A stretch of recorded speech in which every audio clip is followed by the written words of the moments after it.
The NBA is often regarded as a tall man's game, with the average height of players generally around 6 feet 6 inches. However, over the course of its history, there have been numerous players taller than this, and some fall into the category of giants. Here are 8 of the tallest to have played in the NBA. Before we start, don't forget to subscribe and press the bell icon to get the latest updates. Let's get started. Number 8. Pavel Podkolzin. Pavel's height was in part due to a physical disorder called acromegaly, caused by an excessive growth hormone. It causes the hands and feet to be enlarged and is associated with extensive pain in the joints.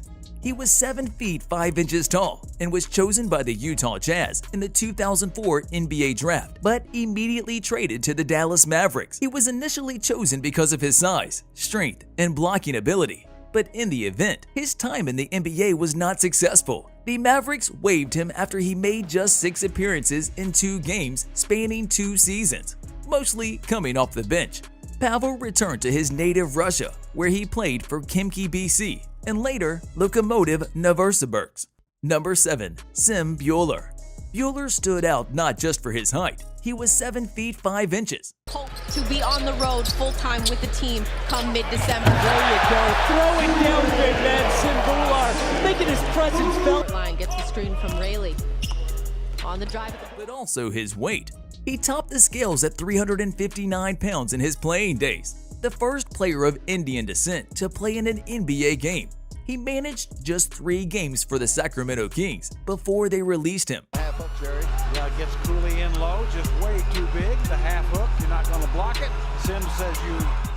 His sheer size meant he was not able to make it in the NBA, although he did manage to carve out a respectable career for himself playing overseas. Number 6. Chuck Nevitt. Nevitt has the distinction of being the tallest player at 7 feet 5 inches in NBA history to win an NBA title. Although he was very much a both-part player in the 1985-86 Los Angeles Lakers championship team. In fact, although the center had 10 seasons in the NBA and played with the Houston Rockets, Detroit Pistons, Chicago Bulls, and San Antonio Spurs, he did not have a lot of minutes on the court and never nailed down a starting berth with any of them. He did briefly play with Michael Jordan for the Bulls. His contract with him only lasted 10 days, and his last NBA match saw him convert 3 of 6 free throws for the Warriors. There's 4 points for him, and big fella Nevitt. Oh, yes!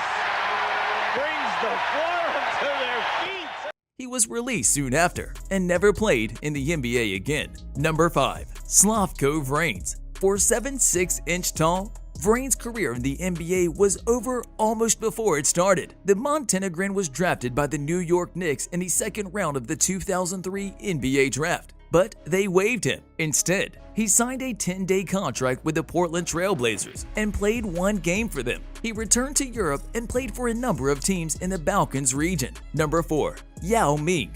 Being tall does not guarantee that somebody will have a successful NBA career. Arguably, though, Ming had the talent to match his 7 feet 6 inches.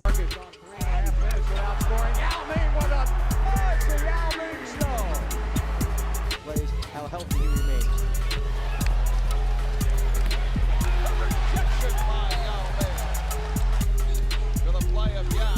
Throws to Yao. Yao lean in shot. He hit it and it's fouled. Are you kidding me? In the game as he faded away left. What a spin move. Is he running out of real estate? No, he didn't. I thought he ran out of real estate. The Chinese player was selected by the Houston Rockets as the first overall pick in the 2002 NBA draft. Yao Ming from Shanghai, China, and the Shanghai Sharks.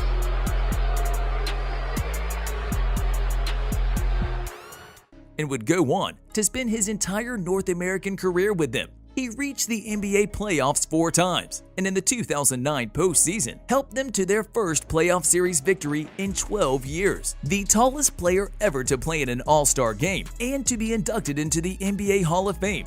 Ming might have achieved even more, but for a series of foot and ankle injuries, which forced him to miss more than 250 games in his last 6 seasons in Houston. Number 3. Sean Bradley.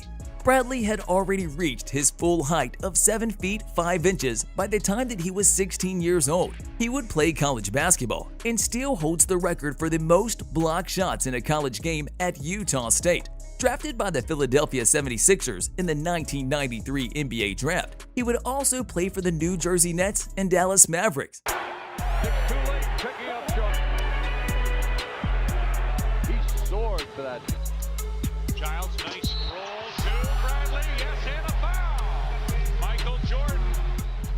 Many thought he would struggle in the NBA due to his slim build, but he would go on to have an extended career that lasted 14 seasons and comprised 832 games. He is the first player to ever record a 20-20-10 double with blocks when coming off the bench. Number 2. Manute Bol. Bol is tied with Murashan on the all-time list. Although he did not have his bulk, he weighed 200 pounds compared to the Romanian's 315 pounds. He was renowned for his blocking and had several seasons where he averaged more blocks than points.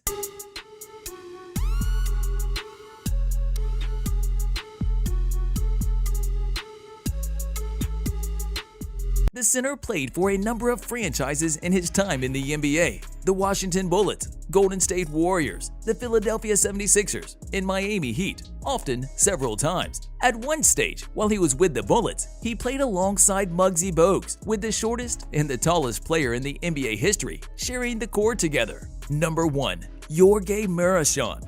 Murashan, at 7 feet 7 inches, shares the record with Manute Bol for the tallest player in NBA history. He weighed 315 pounds, and like many taller players, injuries and health issues truncated his playing career. The Romanian was selected by the Washington Bullets in the 1993 NBA Draft. From Romania, George Murasan. George does not speak English, but I think he would understand the international applause. You know, this will be a nice thrill for this young guy, a nice hand. With his best season coming in the 1995-96 campaign, when he averaged 14.5 points per game. That same season, he was named the NBA's most improved player, leading the league in field goals. Post his NBA career, he played one game for the Maryland Nighthawks, where he was part of the tallest lineup in the history of basketball, and it was the only game he ever played where he was not the tallest man on the court. That distinction belonged to Sun Ming, who was 7 feet 9 inches. Thanks for watching. If you liked the video, press the like button and subscribe to the channel so you don't miss any new uploads.